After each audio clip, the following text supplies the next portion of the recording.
At long last, the adventure above ground had come to a close.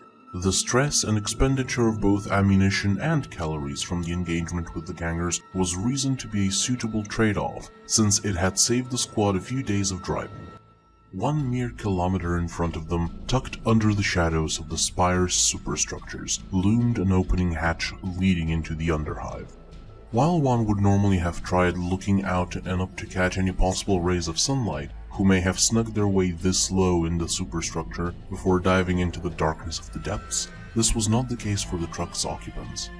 All of them, save for Richard, who was once more sat in the corner of the vehicle's back and stared at its floor, had their gazes affixed to the front, only slightly lifting them when they drove under the arch of the pipe-like tunnel. They took note of the bottom belonging to the massive silo gate currently sheathed inside the roof of the entrance. Its visage repeated itself several times at regular intervals further down the tunnel, signifying that the depths had ample protection from outside incursions. To Gus's mind, however, came another thought in regards to the use of putting such difficult-to-breach doors, roused from his memories of his regiment's safari outing in the depths of Necromunda. Do you have a lot of nasty things crawling down in your underhive here on Brodel? He addressed Bobson with mild mirth in his tone. If there was no invasion going on, I'd have thought that such heavy seals would be used to keep something from coming out of there, rather than preventing others from entering. The private's head raised itself along with his eyes as he tried to recall any information on the matter, but lowered themselves to look back at the Catachan as he replied. Can't really think of anything, beyond what I guess you'd normally find in one. Just mutants and gangers and the occasional animal contorted into an aberration by the pollution. From what I've heard, there's just an abundance of vermin down there. One of my squad mates that used to be part of the Arbites before he was discharged from their ranks said that he even saw two talking to each other during a cleansing expedition. His face cringed slightly at the mention of that person. Though he really didn't like abhumans and would often spout insults towards them, so we just thought he was being an arse towards some destitute ratlings his patrol had come across. While speaking, his gaze shifted to the windshield, observing their surrounding area. Despite being spared the destruction wrought on the surface, the Underhive did not look much more appealing. The walls of the tunnel were plastered with ramshackle habitation units, derelict scrap and pieces of debris littering the streets between them, as well as the road they were driving on. It amazed him that anyone could really live here, as the place looked more run down and inhospitable than even the streets he had roamed above ground. That better be the case. Lawrence scoffed, without giving the Brotelian a glance, since his vision was preoccupied with preparing the Voxcaster backpack for use. Your planet has already used up its quota of aggravating things I can tolerate. I don't want any more surprises out of it for at least a week. Both of the commandos and the private shared a chuckle at his statement. Seemingly intended to kill their mirth, a familiar scene repeated itself as both of the Voxes gave off an alert of having intercepted some manner of communication. Katerina shut off the one at the desk and signaled for Dusk to patch the message through his device, likely due to wanting to make sure it worked properly, Richard thought. Offering a single nod of acceptance, the Cadian followed the command and the intercepted message played through clearly for everyone to hear. We have to make another patrol back to the entrance just to be safe. If those gangers find our home, we need to make sure that there are more following them. We promise to be extra careful. So, brother, please tell sister to not worry. Even if we are a bit late, we will be back safe and sound. We might even be able to connect to our cousin's frequency if we are closer to the surface. Edric, out. Bobson looked like he was about to beam up and rise from his seat, but was halted by the Krieger surging up to his feet and pinning him back down from 2 arms' length as he pointed at him and barked. No! Don't you fucking dare! We are not being nice to Renders from the Fox again! But Richard tried to protest, intending to voice that these seemed to be normal people who had to fend off gangers, rather than being gangers themselves, only to be silenced by the commissar, who had turned to look at the back of the truck and also pointed at him and barked. You keep your mouth shut. I commended you for taking responsibility and executing those scum, but my goodwill for that act does not extend to letting you sweet-talk us about every Brutalian we encounter. With the young man chastised, Katerina addressed the Mordian. Halt the vehicle. Not too sharply, the wheels of the truck went still, the bulk they bore stopping at what Urkonia could estimate was roughly 5 kilometers from their entry point. With everything stable, she further instructed. We will disembark here and proceed on foot, in order to check on whoever it is that is approaching. Cost, I want you to get the truck in reverse and keep it ready for travel. Should anything sour the expedition, it will be faster for us to board from the open back. Everyone began standing up and gathering their equipment. As Richard began doing the same, however, he received another shutdown from their commanding officer. Not you, Private. You will be staying with Cost and guarding the vehicle in case of incursion. Bobson took a breath in with the intention to protest, but was unable to expel anything of the sort as the air in his lungs was metaphorically kicked out by the commissar's next statement. I will hear nothing else from you in this matter. You are on probation for that sentimentality of yours until further notice. And you best thank the throne that I am in such a good mood to let you off so easily, because I shot officers for less. Defiance washed away like mud under a power wash from the Brotelian's face into a sparklingly clean expression of defeat, following which he raised his hand to salute and uttered, Understood, sir. A single nod of her head concluded the interaction, prompting her to shift her attention to the Cadian, who was hefting the communication device. Sergeant, have you calibrated the Vox frequency to be in sync with the truck's receiver? Affirmative, sir. We are able to speak directly to the driver's cabin on your command. Good. The rest of you, form up on me and the commanders. We will be proceeding with the stealth for the time being. I do not want these dregs noticing us until they are within command distance. No further interruptions occurred as the majority of the squad disembarked and headed further down the road, utilizing the decrepit buildings for concealment, while Cost maneuvered their vehicle as instructed, with Richard covering its rear after opening the doors to the back. Without the near tireless support of their vehicle, the group were able to get a much better measure for the depth and length of the tunnel, as they skulked for a significant while, yet the distance they covered could not compare with even half of what they had crossed during the drive. It was a mild blessing that the stench of rotting flesh was not present, indicating that there had been no real casualties down here, but its absence was, unfortunately, filled with various other respiratory hazards that were equally interested in ushering forth their rations from their insides. Their approach was further inconvenienced by the inconsistent lighting of the area. Had it been properly lit or pitch black, they could have easily adjusted, but to their detriment, the majority of the lumen globes were rapidly flickering as they bathed the tunnel's insides with their glow. Because of this, creeping through the dilapidated HAP constructions had proven itself to be more preferable, as the walls offered protection from the seizure-inducing illumination. A short while after they had gone through a couple of curves of the tunnel, Katerina raised her hand with a clenched fist, halting the group's movement when she picked up the sound of voices, in contrast to the noises of liquids dripping and air wheezing among the ruined background. Several clicks followed as everyone confirmed their power packs were properly slotted and readied their weapons, growing still and melding into the darkness. In a couple of minutes, the source of the voices revealed themselves as two heavy figures covered in rugged Hyver clothing, wearing heavy boots, their hands covered by leather gloves, and their heads also wrapped in cloths, with filtration masks sticking out over their mouths. Both carried some scrap-derived autoguns, from what could be distinguished given the visibility conditions of the tunnel, with one having a Voxcaster backpack harnessed to its back. The most unusual detail about them, however, was that they were openly walking in the middle of the road and didn't seem to be negatively affected by the flickering lights in any way. Must be underhivers that have adjusted to life with these defects, some of them thought.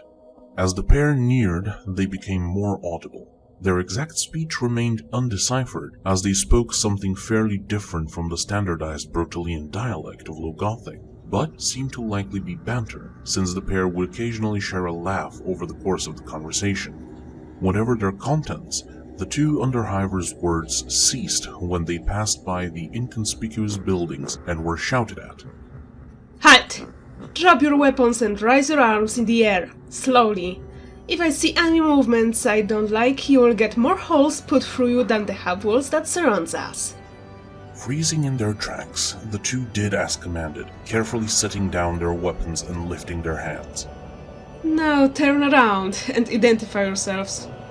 Doing so greeted them with the sight of the guardsmen and commissars' gun barrels, drawing closer as they walked out of the shadows. With the distance between the groups closed, Arconi would at the very least confirm that the two were Brotelian, as their people's red eyes, terrified by the presented weaponry, peeked from behind their wraps. We are just simple scavengers, sir. The Hiver without the Vox spoke, his voice being slightly raspy as it exited through his breathing mask. I am Derek, and this is my brother, Edric. His sibling hurriedly nodded his head to back up his claim. What have you been doing so far, while the surface has been smothered by the aliens? Besides scavenging, of course. We have been protecting our family. Edric insisted. This is our home, our world. Unwanted topside, so we'll sequester ourselves where our existence is permitted, and have been guarding against the invaders from the surface and beyond. An exasperated sigh, likely accompanied by an eye roll, emanated from under rubber. One single side glance was all the commissar afforded it, before fixing her glare on the Brutalians again. So you claim to have fought against the gangers of this hive? Two firm nods were given in response. Then there may yet be hope for salvation for you and your family. Lead us to them, and I will be the judge of their situation. If you are all able-bodied, you will be conscripted into militia formation, with which to escape from here and away from the greenskins. The brothers were about to turn their heads to look at each other and lower their hands, but hastily resumed their frozen state as Katerina extended her last pistol forward at them when they attempted the gesture. This doesn't mean that you are out of suspicion yet, maggots. Your world's population has left much to be desired when it comes to loyalty to the Imperial cause, and I have no intention of taking chances. You will not be making any communication with that Vox, and will walk 10 paces ahead of us, with your hands raised still. Any attempt at insubordination or escape will be put down without hesitation. Do you get me? More vigorous nodding followed. Good. Now move. She waved towards the depths of the tunnel with her weapon, the pair carefully turning to walk in the same direction. Corporal, confiscate their firearms and cover over 6. The rest of you, keep your eyes peeled on the surroundings and these scavengers. If you spot anything out of order, give one warning. If it is unheeded, you have permission to shoot on sight. Arconi commanded to the squad out of their captor's earshot. All of them gave a salute of affirmation, at which point they followed, with Ramil picking up the autoguns and walking back to the larger group. The ensuing trek ended up being notably more unpleasant than the initial one, since they now had to walk on the open road under the flickering lights. Due to this, even though the guardsmen only needed to keep their aim on the pair in front of them, the task was rather uncomfortable to perform. Even when not counting the lighting, the atmosphere felt odd to Gus, as he kept looking around, remaining alert of any odd sounds that cropped up while they walked. A truly inappropriate sensation was running down his spine as the group advanced. Despite being stuck in the heart of an urban box, he could not shake off the same feeling he would get when delving into a fiddler den. While still surveying the terrain, he approached Gargota and asked in a hushed tone, You, getting this bad vibe, too? Somewhat, but I'm not exactly sure what for. She replied in a similar manner. Before the conversation could continue, Steelix raised a hand to pause it, then put it over her eyes and squinted forward as she thought that she had seen something moving inside the midsection of the Voxcaster carrying Brotelian. A couple of heartbeats of focus on his midsection confirmed her initial observation, as she was sure something next to his liver slightly bulged and convulsed inside of his cover. Hey! Voxman! What do you have under the jacket? She barked at him, momentarily gathering everyone's attention, and aimed her long lass at the perceived source of movement. Curious about the development, the rest of the squad returned their gaze to the pair, the grips on their weapons tightening. Nothing! There is nothing! I made that moves! Edric stammered out. We have nothing that can harm you on us! We swear! Derek also spoke up. We are defenseless without our autoguns! Regardless of the intention, Katerina's face contorted in a cringe at the remark, as it felt like a direct insult to her intelligence. she would only momentarily glance at the first lieutenant and give her a single nod, following which the Armageddon loosed a las bolt where she had been aiming, burning through the jacket and side of the scout. He, in turn, let out a howl of pain as he collapsed to his knees and clutched the burn area. Supreme silence choked the life out of the situation for an instant that seemed to stretch out infinitely, with nearly all of the guardsmen's eyes widening at what had come out of the hole on the hiver's side. A third arm, crowned with 3 clawed digits that were clutching a Vox speaker covered in bluish chitin that now bore a bleeding wound from the last bolt's caress. Akin to the gangers from the previous day, a mix of anger and terror washed over the guardsmen, along with the realization of what now stood before them. A realization vocalized by Lorenz and Vermeil as everyone was about to fire on the two. G-Stealers! Xenomutants! Ettrick, warn the brute, now! Derek barked at his brother as he whirled to rush at the Offworlders, his own third clawed arm tearing itself out from his jacket. Powering through the pain, the Vox-bearer lifted at the speaker he had been adjusting during the walk, opening its channel and hastily bellowing into it. We've been found by 6 Imperials in Tunnel ST7 Sigma, las-armed! Was all he was able to utter before his brother's carapace was burned through by the torrent of last fire unleashed by the squad, which then found his own, both of their bubbling charred corpses dropping to the ground and their Vox being shot to pieces as well. Another bout of silence claimed the next few moments as the fear-stricken guardsmen's minds processed exactly what they had stumbled upon. It would be broken by the Commissar uttering, Run. Sir? Vermeil confusedly asked. At that point, Arconi turned around and ordered, I said run! We are retreating! Back to the truck immediately! Dusk, Vox calls, and have him drive towards us. As soon as it had come, fear was banished by adrenaline, with all of them turning around in a sprint back out of the tunnel, with the Cadian attempting to patch through to the Vox. The sergeant called out into the speaker several times, but got no response. Why are we not hearing them? The corporal demanded. I think we're too deep. All the walls and distance between us are blocking the signal. Just keep trying. We need them to reach us as soon as possible. Not long after, engines began blaring in the distance, a cacophony of twisted voices muffled among them. Shortly, they were joined by another set of noise, distant las and auto gunfire. The ammunition preceded the vehicles into the guardsmen's periphery as they impacted the road and the surrounding buildings. For a brief couple of seconds, a wrathful shout in the native Brotelian dialect managed to become more audible than everything else. No, you imbecile! Before it was followed by the rocketing sound of something self-propelled was set off after them. It easily caught up and dashed past the 6, leaving no time to be observed as it impacted into one of the larger HAP block sections on the side of the tunnel. The following explosion ravaged the foundations of the buildings, causing them to begin collapsing towards the road. To their fortune, it seemed that everyone from the squad would be able to make it through before the incoming debris flattened them, save for Katerina, who had been lagging slightly behind the others due to biomechanical differences rather than a lack of spirit and gusto.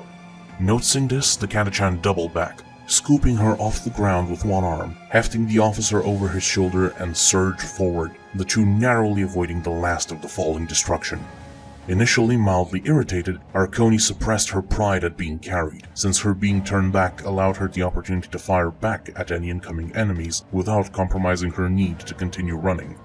Enemies that made themselves known just as their squad was about to run behind the cover of a turn in the tunnel.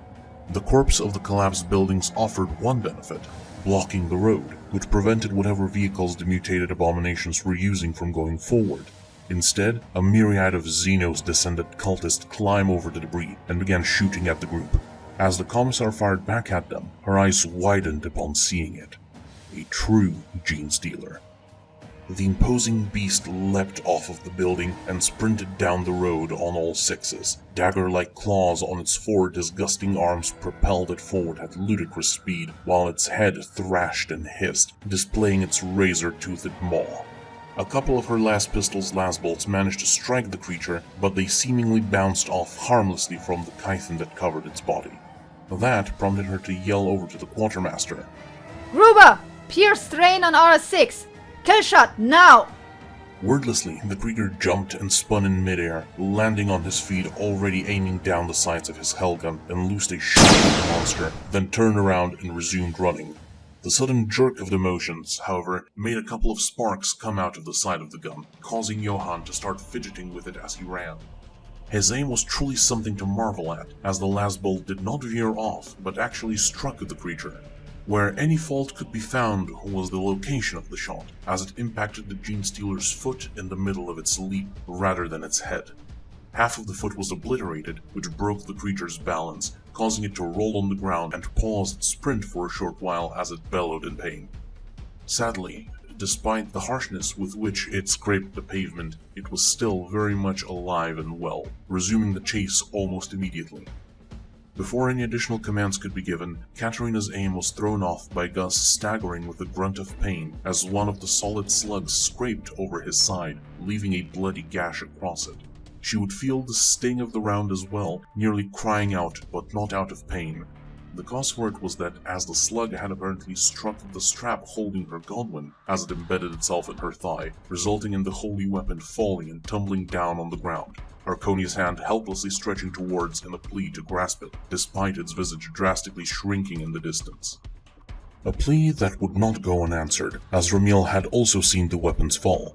Without hesitation or prompt, the Maccabian whirled and ran back, spraying his last bolts at the Genestealer, forcing it to briefly cover its eyes, allowing him a couple of precious seconds to discard the autoguns he had been carrying and instead pick up the bolt pistol. As soon as he had it in hand, he tried to rush back to the squad, the occasional shot bouncing off of his carapace. Even with that distraction and its wound, the Commissar could clearly see that the monster's still fairly ludicrous speed would catch up to the Corporal by the time they all reached the bend of the tunnel. Shoot it again, Gruber! I can't, sir. The Hellgun is not functioning. If we try to push it any further, it is liable to send us all to the Emperor before that cur gets to us. Hundreds of curses flashed through Katerina's mind at the situation. She had only moments to consider what can be done in this case, and the only viable decision she could come to roused hundreds more to emerge as she removed the power pack of her last pistol and handed it down to Wildknife. Monkey, open up its wiring! The second lieutenant took the pack with a mix of surprise and annoyance on his face, prompting him to shout out his dissatisfaction. Oh, sure. When the Commissar wants to do it, it's perfectly fine. But when we and the boys try doing it, it's capital offense, punishable by flogging or One more word from you and this thing will be illuminating the crack of your backside. Now open it and hand it back, maggot! Sighing and shrugging as he ran, the Catachan took out one of his knives, jamming the point into the top panel of the power pack, using its leverage to pry it open, then returned it as instructed. Immediately she began pulling apart some of the wires inside of the power pack, then crossed them together with others. Just as the squad turned the corner, she completed her grim work, slotting the pack back into the weapon, then pulled and held the trigger, momentarily pressing the last pistol to her forehead, closing her eyes and whispering, Messiah, forgive me for this sin. Following which, she opened them and called out to her subordinates. Those of you who still have a functioning weapon, blinding volley into the beast! Everyone, with the exception of the Catachan and the Krieger, whirled similarly to how the Quartermaster had done earlier and readied their shots. Moments later, Burgundy rushed past their field of fire, ducking to the side when he saw their formation. Just like Arconi had predicted, the Genestealer had caught up to him and also turned the corner heartbeats after the Maccabian. As soon as it did so, a volley of last fire showered it, leaving sizzling marks over its carapace as it halted for an instant. That instant was what Katerina had been waiting for. Already nervous by how long she had held the device in her hands, she threw it with relief and purpose at the monster, at which point the group, now fully united, resumed running. When the scorching rain passed, the Genestealer lowered its arms just in time to see the last pistol flying towards it. Something, which one might describe as amusement, colored its face as it reached out and effortlessly grabbed the discarded weapon a single inch away from its face. It began to crookedly smile, intending to savor the fear it had infused into its prey, when it noticed a hissing sound coming from the pistol. Before it could give any further thought, the device burst in a shower of plasma, incinerating the pistol and the upper half of the Genestealer's torso, while the rest of the beast slumped onto the ground. Great piss, sir! You would make an excellent commando. Spare me your worthless words. Sergeant, what's the ETA of the Vox? The commissar demanded. Lawrence had resumed his soothing of the apparatus's machine spirit, reciting litanies of life and duty until a satisfactory sound came through the speaker. I think we're finally in range. Sir, contacting now. Back at the truck, the atmosphere was significantly more lax, with the Mordian resting with a firm grip on the wheel, while the Brotelian sat by the open doors of the back of the truck with his lasgun in hand. The latter would spring to his feet, while the former sharply turned his head to look at the receiver when Dusk's voice blared out from the Vox at the front. Cost, we are being pursued by hostiles. Mutants carrying small arms and gene stealers on our 6. We require immediate extraction. We are falling back to your position. Meet us halfway. The Cadian had not even finished his message when Dan began rousing the vehicle to life. Contrasting him, however, Richard was almost paralyzed from worry at the mention of hostiles. What? What are gene stealers? And how are we going to get to them quickly enough? This road is so narrow it took us 5 minutes to turn the truck, but whoa! His shaken tirade was halted when the machine rapidly surged backwards, causing the young man to topple down on its floor. Above his field of view loomed the captain, who was looking over the edge of the front seat and yelled with clear concern and determined wrath in his tone. Stand up, soldier, and keep those blasted doors open. I need the view and you to be my spotter for things on the road if we are to push this pile of scrap in reverse. Ah, Macarius's blood. How dare the crew of my old Russ be sleeping 2 meters in the ground when I have thrown damn need of them? Further down, the majority of the squad were beginning to feel haggard from the nearly unceasing sprint. The only breaks they could experience were the several second-long stops of fire upon their pursuers and the cultists that were somehow crawling out from the buildings on the side of the road, which they had initially presumed to be empty. Without his Helgun operational, Johann took up the role of mobile cover for their right flank, while Ramil had rushed up to do the same for the left, while also firing at any enemies that cropped up, specifically covering the Commissar and her ride.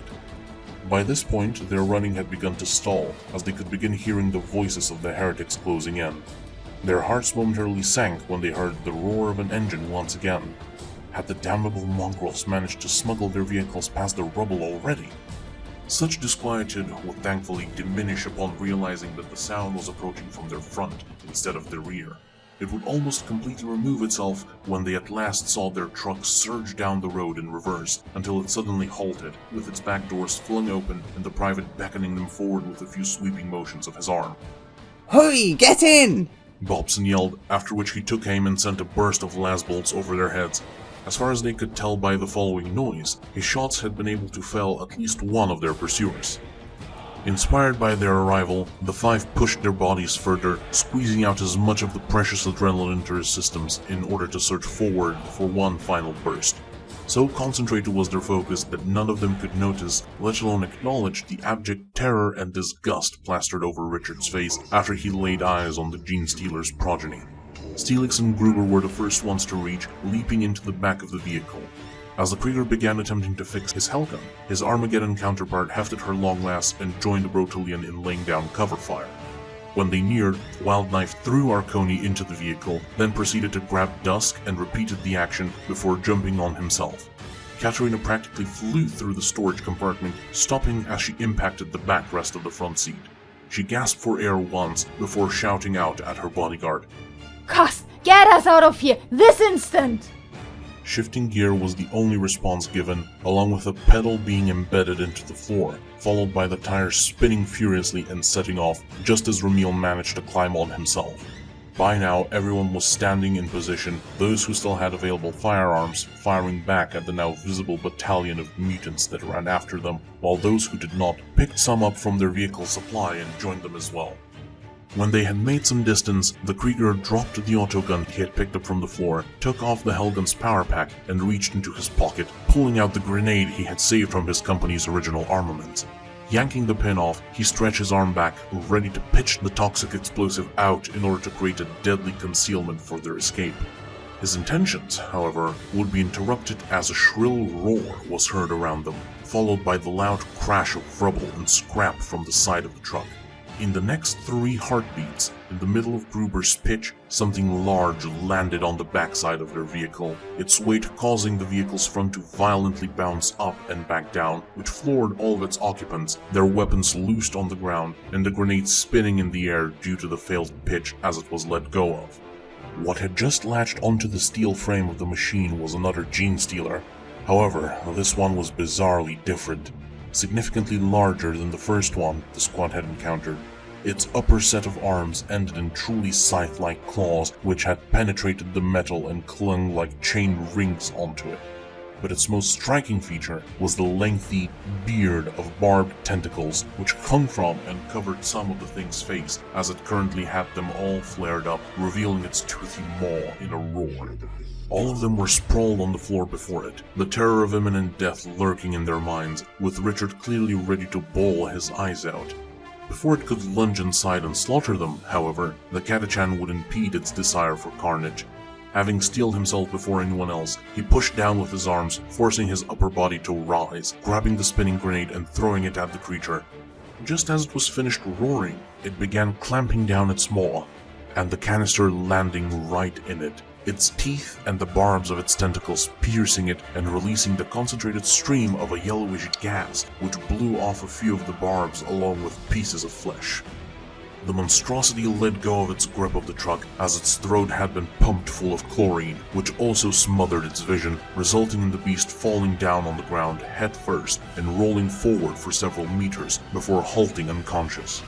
Having landed next to it, the Krieger's canister continued to spew forth its contents, creating a sickly yellow cloud, which covered up this segment of the tunnel and was then slowly pushed deep into it towards the pursuing cultists by the airflow from outside the hive. Did you kill it? Are we safe? Bobson mumbled out, his body shivering as he tucked himself into a corner of the vehicle and crossed his hands in the shape of the Aquila over his chest. Gus smirked, apparently ready to provide a witty remark, but it was postponed as loud metallic scraping became audible. Gargota began looking around through the openings, pausing with wide eyes as she looked up and uttered, We are not out of danger yet. upon seeing one of the massive blast doors of the tunnel begin descending to the ground. Those freaks mean to trap us in that foul lair? Ramil barked as he noticed it as well. Not on my watch.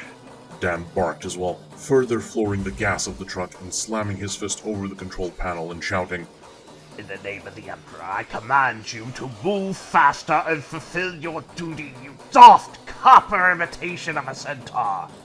The roar of its tires drastically increased as the machine shot forward like a piece of artillery ordnance. By the throne's mercy, the closing of all of the blast-sealed doors was not instantaneous, but it could not be averted. Each one they passed was getting lower and lower, the latter ones being uncomfortably so, until they were once again face to face with the first door that separated the outside world with the Underhive. It had very nearly reached all the way down, and it was clear to Kost that not coming in contact with it would not be possible, due to which he bellowed at everyone. Duck and brace for impact. As he himself lowered himself on the steering wheel as much as possible. No one dared to ignore that command, as all pressed themselves horizontally on the floor, some offering hushed prayers to either the Master of Mankind or the Omnissiah. All the while, their window for an exit grew smaller and smaller, despite the velocity being implemented to reach it. Closer and closer, most of the squad mates closed their eyes and prepared for what was clearly to come. Doubly so after their driver's repeated announcement. Brace for impact! In the next few heartbeats, the machine and the door connected in a contest of raw combat, a conflict that their truck was woefully underprepared to handle. The massive door did not budge in the slightest from its path as the vehicle drove under it, the upper half of its roof frame tearing itself off from its chassis due to the impact, barely leaving much of the windshield on, or the backside doors, as bits of metal, splinters, and glass rained down on the guardsmen. Everything shook violently as they burst out onto the external roads and surged as far away from the Underhive as possible. Quick and heavy breathing prevented them from speaking anything in general. Only a looming sense of dread hung over the now exposed squad as they tried to calm themselves. Taking stock of their situation and planning accordingly for it would happen at a later time when conscious thought could resume its control of their minds. Light kicking and prodding sensations covered Kerr's carapace, lulling its consciousness to surface. The creature's eyes sporadically blinked open as it wheezed out a few puffs of the toxic gas, which was being counteracted by its immune system and was apparently vented away in the time it had taken for it to awake. Pain racked its nervous system. A twice-sourced burning sensation was staring into its torso, one from the lungs, due to some still lingering poison residue, and the other from its abdomen as the Imgarl's metabolism began demanding its due of biomass. Said sensations would get banished from its surface thoughts as a booted foot stomped it a couple of inches away from its face, prompting Kerr's multitude of eyes to stare up until they met the disappointed glare of the brood's primus. What happened? How many of the Imperial interlopers did you dispose of, abominable cur? He demanded. Images of the runaway vehicle and its occupants, along with those of the box of poison, accompanied by the sensations of burning and concussion, flooded the Genestealer General's mind through their shared brood link in response. Whilst imparting its experience, the Imgarl rose to its feet, towering over the mutant as it dismissively avoided direct eye contact with him. Such failure is a deep blow, even for your defective kind. I am becoming less surprised that the gods refuse your blessed ascension. Kerr's eyes flared up at the remark, followed by the beast leaning forward and roaring into the Primus's face, while summoning forth the memory of the last moments of the Genestealer that had perished from the human's weapon. Sacrilege! You dare compare the failure of a broken thing such as yourself to the tragic demise of a perfect one?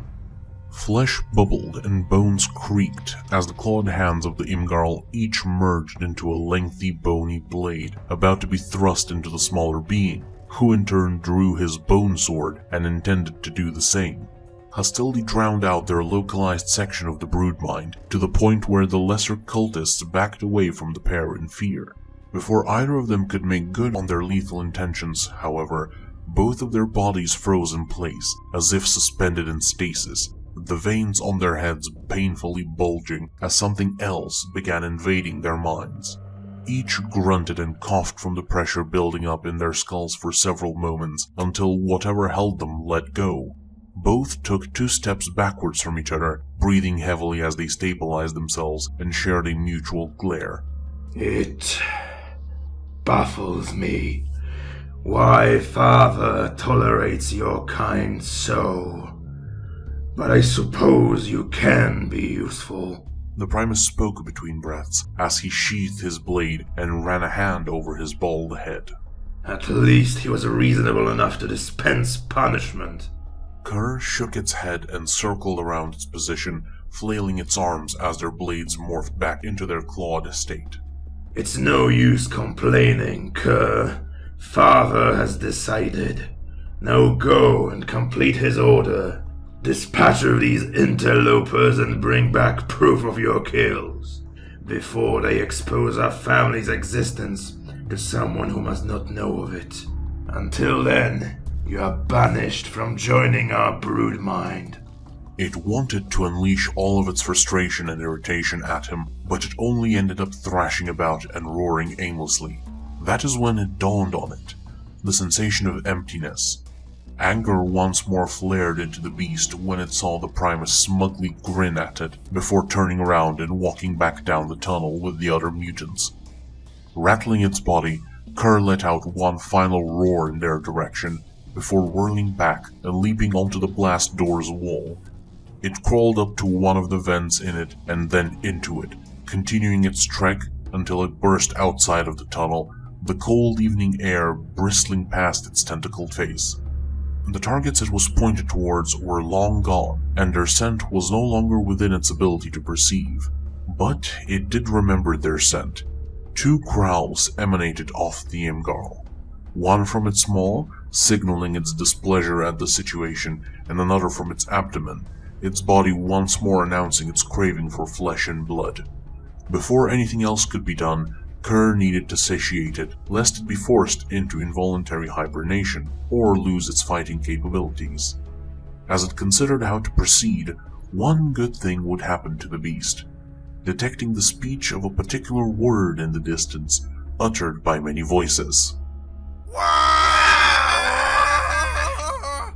A word whose meaning Kerr had become very familiar with. Dinner. Back in the depths, the Primus and its retinue returned to their brood's lair, an ancient storage hangar that had been abandoned and built over millennia ago, now refurbished as their cult's main base of operations. All around them labored the nearly 500 mutant cultists of varying breeds, the majority being the normal broodkin, with a small contingent of aberrants assisting with moving heavy loads onto the myriad of trucks that rolled out and strode back in from a multitude of other tunnels. Among the imperfect brutes number counted 3 abominants with their mind-worn familiars riding the bulging mutants as they directed them. Best, of course, was the hidden presence of a couple dozen perfect ones which roamed the shadows, observing everything while maintaining their forms hidden. The only thing that revealed them was their minds touching those of the other broodkin through their collective conscience. It all brought a smile to his face. Their brood was strong, despite its relatively small number, resulting from the aliens' incursions into their territory. The Greenskins had thrown a large filthy wrench in their plans, but in the end, their involvement did not matter. From what he had been briefed on, the 2 other cults that were born of this world were even more numerous than their own at the peak of their strength. Surely the gods had heard their prayers and worship and were speeding through the cosmic void to reach them. He didn't know how or why, but he knew that all of their problems would soon conclude. Suddenly, the General Mutant's smile faded as his mind noticed something else. The forms of a handful of the deplorable, defective curs skittered through the shadows of his peripheral vision, while their unclean minds rubbed over his surface thoughts. He knew to distrust them from the moment he was born, thanks to their father's teachings. Those unclean freaks were broken, wrong, despite sharing a lineage with his glorious patriarch. Their diseased flesh was insulting to the gods, which is why they had been abandoned and always sought to redeem themselves through service. Laughable. He often wished that they would just throw themselves at the Imperial's lines so that they would spare his brood the insolence of their being. Alas, while disdainful of them, his father saw fit to at least use them as tools, even if none of them carried a direct familial tie with him.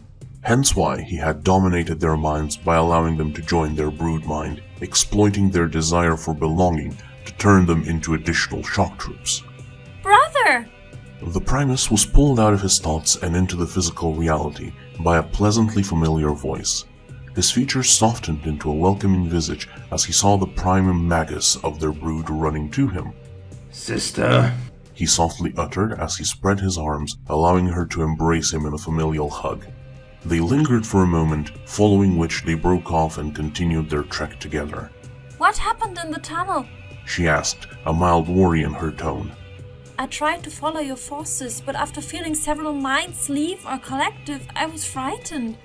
He, in turn, grew grim, looking down slightly before sighing and answering her inquiry. You saw the Imperial interlopers through Edric and Derek, yes? After she nodded, he continued. The cursed corpse worshippers were more competent than we had expected. As we tried chasing them down, they shot 9 of our brothers. And through some trickery, they also slew the perfect one who joined our hunt. Oh, stars! The magus shuddered, bringing both of her hands together up to her face, closing her eyes and pressing her forehead to her hands. Gods, please forgive our brothers' souls for rushing to you before you could meet their flesh.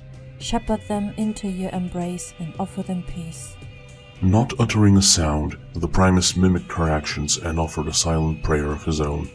Once she was finished, she asked in a pleading tone, Have there been any calls or other types of communication by our cousins?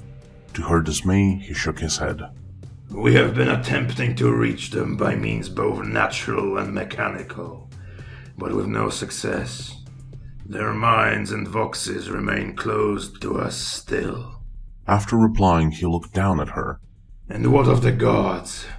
Have you or father been able to hear their voices again?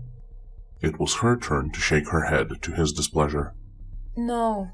Ever since their silence began several months ago, we have been unable to make any contact with them again. It is as if they are scorning us for some sin. The Primus huffed. If I had to bet, it might be due to associating with the curse. Brother, do not be so negative of them. She protested. You were taught by our father the same as I, sister. He retorted. They were rejected by the gods. We should not have mingled with them. Yet he apparently ignores his own teachings in the search of expedience. That is because there may yet be salvation for them. If they are given a chance to prove themselves, maybe the gods will allow them to ascend as us. Her words prompted him to sigh, but also smile. You are too kind for this world, sister. I am proud to know that we are the same blood, for you truly must be a gift from the gods. As the Primus said so, his clawed hand reached up and gently stroked the top of her head. Her face flushed with a tinge of violet at the gesture. After a couple of moments, the Magus pulled to the side and pouted. I'm not a child anymore. You don't have to do that, especially in front of the others. It's embarrassing. They pay it no heed. In any case, let us be ready to heed Father's words. I hope we don't miss the sermon. Her pout changed into a soft smile as she nodded, and their group proceeded without any further interruptions. Their walk would conclude in one of the most spacious halls of the lair. Several dozen Broodkin had gathered and kneeled at the bank in front of a deep pool of oozing liquid. Seated on a large pipe, as if on a pedestal, before them towered their father. Radiant and resplendent, the patriarch was nearly motionless as it drew in the minds of the newly arrived into its sermon, prompting them to assume the same position as the rest of those present. Complex emotions and patterns were transcribed to them in the plane of their thoughts, uplifting their spirits, while also issuing edicts on how the defense and development of their brood would progress after its notable decline in recent times. Being able to communicate with him so directly was nearly as magnificent as hearing the voices of the gods themselves. Within the comfort of their holy place, the silence of the gathering being only interrupted with the flow of their patriarch's pool, the scene was nothing short of true blissful serenity. Alas, this peace was not fated to last. Suddenly, the brood mind was afflicted by an intense psychic backlash. The Genestealer Patriarch bellowed and screeched as it rose from its seat, all the while the rest of its congregation momentarily collapsed on the ground, screaming in pain. First to regain a hold of themselves would be the Primus. Looking round his squirming brethren, he focused on the form of their Magus as he lunged over to her and cradled her in his arms. Sister, speak. What just happened? Guard and Shana and their squads are gone. They all simultaneously perished. While speaking, tears welled up and spilled out of her eyes. That should not be possible, he exclaimed in disbelief. 70 Broodkin can't just vanish in an instant. As much as he wanted to deny it, he could not think of any other reason as to why the death of mere Broodkin would cause such a backlash, other than their demise being so swift that it left a metaphorical vacuum that suddenly tugged on the rest of the broodmind to fill it. It was slower than he would have preferred, but everyone gathered began returning to their senses and getting up. No relief could be had as the thunder of gunfire became audible in the outside chamber. Someone actually dared to assault its home. The very thought of any being having the nerve to do so filled the Patriarch with wrath at being disrespected like that. A blood-curdling roar escaped its throat, issuing forth a psychic stimulus to its congregation, who quickly rose up, picking up their arms, and began to surge out of the hall, with the enormous Genestealer following close behind them. Upon entering the next space, the first detail that would come to their attention was that any form of illumination was disabled, resulting in whatever scuffle was happening to take place in utter darkness. How laughably simple. The Patriarch's thought washed through the brood mind, given how his children were more than adapted to pierce the umbral veil with their sight. So this did not really pose an impediment to their fighting ability. Any mirth brought on by it would be dashed away as something else wormed its way into their link. Screams of pain. Not wasting any more time, the behemoth sent out commands to its offspring, who began spreading out, searching for the assailants and opening fire to whatever they found. One of the abominants had apparently managed to bring one to the ground with a strike of its maul, so the Patriarch rushed in that direction as it wanted to confirm firsthand the enemy in question, the Magus and Primus following after it with a handful of their broodkin. Whoever it was, this enemy mildly puzzled the giant Genestealer. It must have been some special type of greenskins, it reasoned, as it could not think of anything that could take a strike from an abominant and still be left alive for a second one. Just as they were about to reach said location, the grotesque mutant's consciousness was erased from their collective before it could finish off its victim. Surprise quickly shifted into shock when the beast spotted something bright in the corner of its eye. Multiple fiery rays followed by a hissing choom sound burst through a couple of squads of broodkin and several aberrants, causing their flesh to violently explode before turning to ash, invisible in the darkness. Their brief illumination momentarily revealed the shapes of large beings, matching the abominants in size, who held the massive steaming weapons that likely produced the rays and maliciously glared at the Genestealers with glowing blood-red eyes.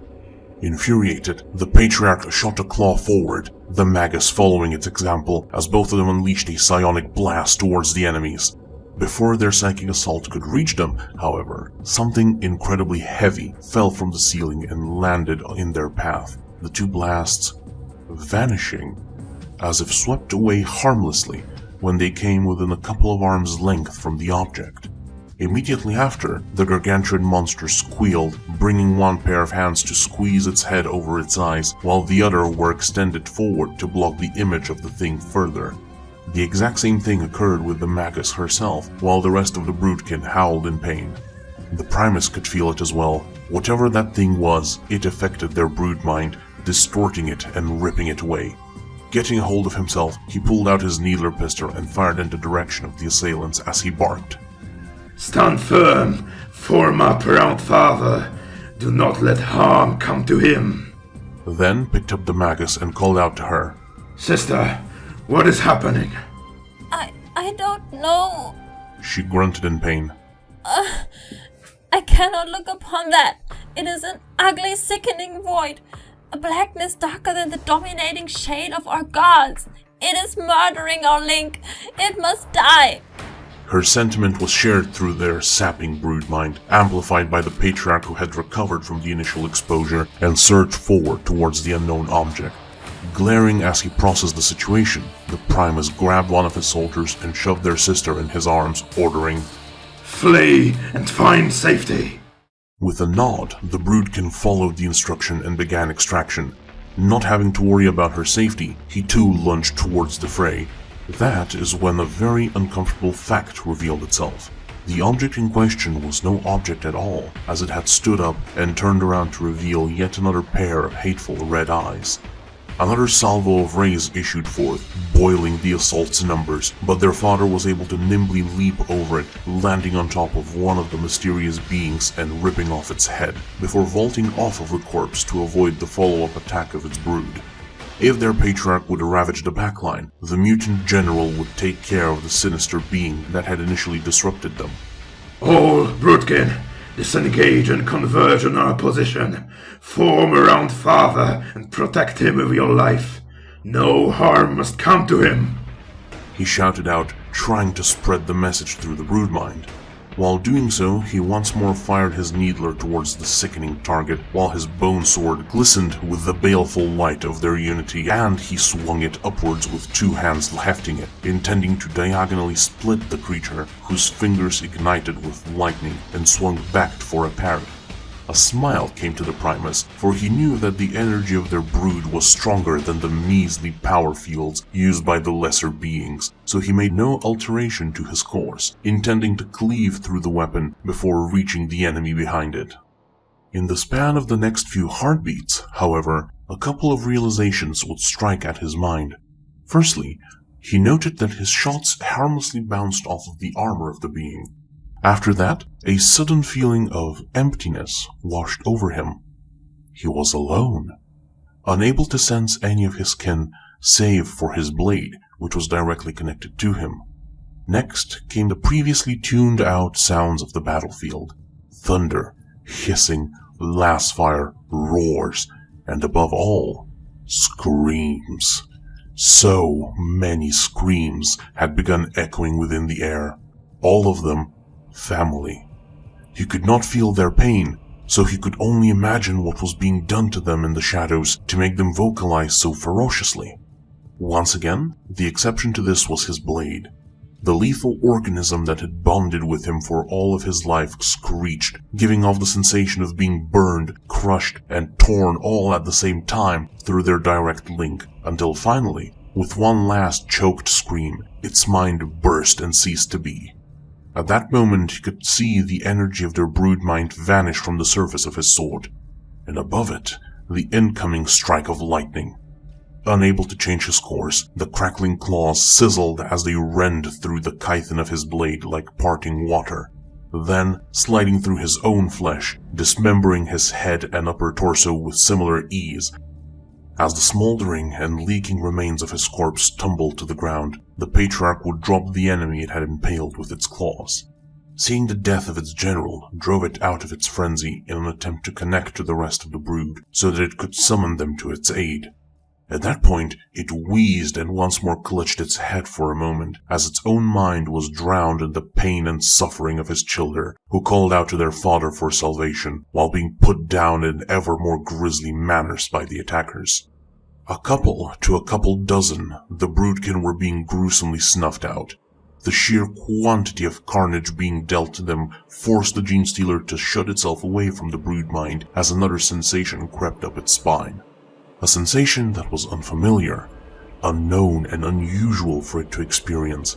It had only ever expected for it to manifest when it needed to evade the control of the greater hive mind, yet these things had roused it to surface in such a short span of time.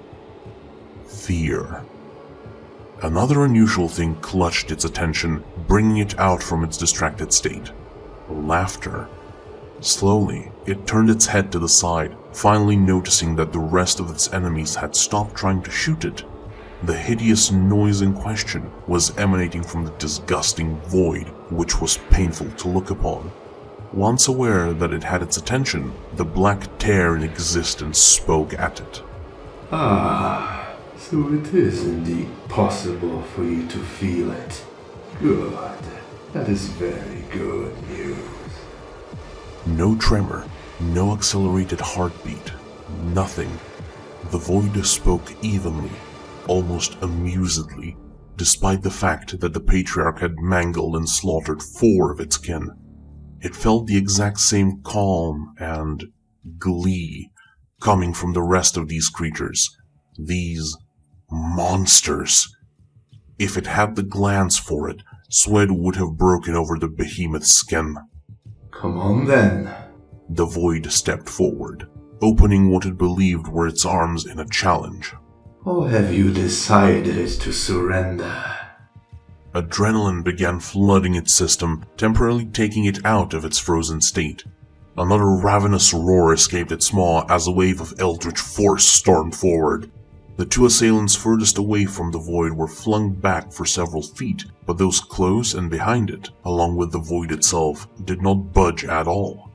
Its eyes went wide, the adrenaline in its system being rerouted for a different purpose as the giant beast turned around and began to sprint madly, the sound of more ominous laughs echoing behind it. During its run, it once more opened itself to the broodmind in an attempt to call for aid, powering through the torrent of suffering that now comprised the link. The first mind it was able to connect to was that of the Kellermorph. Through its senses, it could perceive that the inspiring mutant had successfully snuck away and perched itself on the darkened rafters, weapons at the ready to begin picking off targets. Before any could come into its field of view, however, something thundered and pierced itself through his carapace and in his back, before detonating, the explosion bisecting the mutant. It winced as it vaulted over several parked vehicles and continued to run among the maze of tunnels that comprised the lair. Its next connection was to an abominant. The brute was lying chest down on the ground, looking at its skittering mindworm familiar.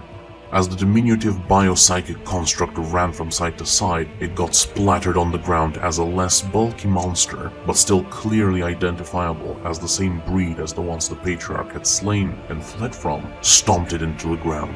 Its malignant eyes then turned to the downed abominant, and it walked up to the large mutant. Looming over and glaring down at it, the bony metallic horror lifted its foot and crushed its head, pushing its fodder out of its mind. At that point, it would begin hearing the voice of the void once more. I've always found it amusing how your kind strives to attain perfection, failing to understand that perfection has already been crafted by a decaying failure of a tyrant, true. But one can't deny that his work is perfection, and perfection is now coming for you. It whizzed its head from side to side, trying to confirm a visual of the voice's origin, but found nothing but the corpses of its kin littering the ground. Suddenly, it halted at an intersection of tunnels.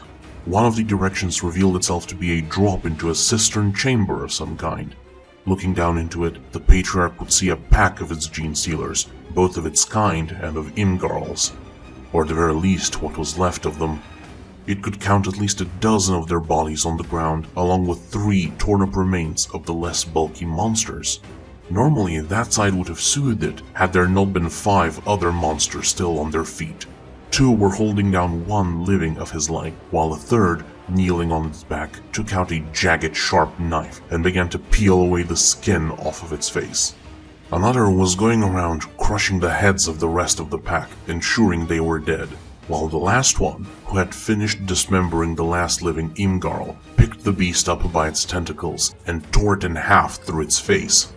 The sight nearly made the Patriarch scream and reveal its position, but it resisted the urge and instead chose to run down the tunnel opposite of the cistern. It did not know how long it had been running when it felt another mind, the Magus. Sharply angling its tail, the behemoth smashed through the tunnel's wall into another section of the lair, and finally beheld the one it was searching for. Her head clutched in the clawed hand of the void, while her body squirmed in its grasp. How? How? It bellowed in its mind. How did they get here before me? What made the situation even stranger was that it could no longer sense the Magus within the broodmind. She was there, barely a dozen meters away from it, yet her significant presence was nowhere to be found. It was void. Despite that, it could still hear her. Tears streamed out of her eyes and screams tore themselves out of her lungs as the rest of her body writhed in obvious pain. Father! Father, save me! I beg of you! Shh. Now. Don't be so unsightly. The void chuckled as it ran a claw on the side of her cheek. What would your gods say if they saw you now? Both broodkin stared in befuddlement at it. Oh, right. They probably wouldn't say anything, considering that we killed them. What? The Magus bellowed while her Patriarch roared in disbelief. You lie! That is not possible! They are immortal and invincible! Yet kill them we did. Why the wrath on your features? You should rejoice. You can be at peace knowing that your feeble beasts of worship didn't abandon you all those months ago. We just needed to be sure that they wouldn't interfere with our hunt. After all, this planet is not yours to conquer. Though I suppose we owe them some thanks. Without encountering them, we wouldn't have found out about all of you. The Genestealer took a step back. All of the fervor that had been built up by the notion of the Hive Mind's emissary's death vanished as self-preservation began to take hold. That's right. All of you. The other cults fared little better than yours did. But alas, they are gone now, just like you will be. After those words, the Magus's twitching stopped, her screams transforming into whimpering sobs as she let her hands dangle loose. What? It was the first time that the large beast saw anything other than malignant glee coming from any of these monsters. The void had to be the last it expected to show negativity as it lightly dangled the brood's daughter. Have you truly broken from just words? Abomination? It questioned with mild irritation in its tone. When it got no response beyond the sobs, the void sighed and muttered with obvious disappointment. A pity. She would have made for a fun plaything.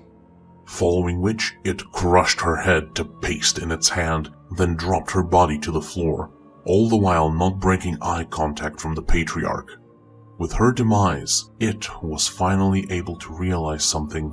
All of the pain and screaming within the broodmind had stopped. It was empty. It was alone. A few tense moments followed, broken only as the void's claws sparked to life with lightning. It raised one hand towards the Genestealer, moving one claw back and forth in a beckoning motion. With a final shriek, the beast instead turned around and continued to run down the tunnel. Its course would continue for what felt like an eternity, as practically all of its psychic potential had left it and fear dominated its mind, until it finally came out into a closed-off hangar section, which had one single light illuminating a section of the wall. The Patriarch rushed to and collided with the wall, denting its metal but not being able to go through. It tried to claw at it, but it would not tear as quickly as it would like. Before any viable progress could be made, it began to hear heavy metallic footsteps echo all around it. Instantly, it turned around, pressing its back to the wall, remaining within the confines of the light, surrounded by the dark. Its breathing was heavy, its eyes darting within the pitch black, picking up more and more red glares focusing on it, until the all-too-familiar voice returned to its ears. I know that you are no mere over-glorified thumb of your hive mind. I know that within that bulbous dome of yours hide the thoughts of an individual, a personality. Blood surged through its body, its veins bulging as terror slowly overtook it. For a brief moment it looked down at its claw, considering ending its own existence, but its instinct for self-preservation made it hesitate for a moment too long. It is such a rare treat to get to play with one of your kind.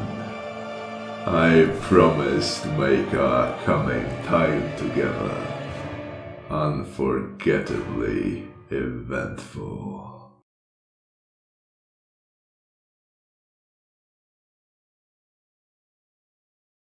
Special thanks to all these gits that help make this possible. Remember to like and subscribe and check him out in the description below. Hope you enjoyed this here story and we's looking to see you back next time. Can I go now, Yume? No. Oh.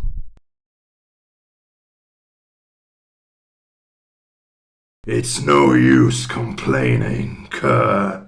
Father has decided. Now go and complete his order. He wants 2 cheeseburgers with no pickles and a large thing of fries. Do not forget his Pepsi, or you will be banished forever.